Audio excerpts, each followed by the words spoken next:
Iowa's lawmakers must now contend with a fourth potential tax plan after Democrats released their proposal today. And perhaps not surprisingly, it doesn't line up with any of the Republican tax plans coming from the House, Senate, or governor's office. Local 5's Mary Sugden breaks down what's different. Democrats say Republicans' plans involve unnecessary tax cuts for corporations and millionaires. Instead, they say their plan will focus on rewarding work over wealth. Our fair tax plan will put more money back in the pockets of working Iowans by lowering income tax rates for the middle class, by expanding the child and dependent care tax credit. House Minority Leader Jennifer Confer says this is for anyone making less than $90,000 a year.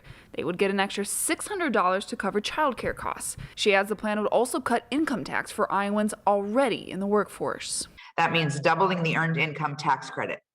For example, a single mom with 3 kids working 2 jobs would get as much as an additional $6,600 a year. House Speaker Pat Grassley says lawmakers in past years already worked to increase eligibility for the earned income tax credit. At this point, I think our focus is going to continue to be on the personal income tax side, along with those 2 retirement pieces from the governor's bills. Democrats are also taking aim at corporate tax cuts in both the Senate Republicans and governor's plan, saying they see a better use of those dollars. We're calling for boosting basic funding for Iowa's public schools by $300 million, which we believe is a better investment in the state's future than the Republican plan for another $300 million in corporate tax cuts.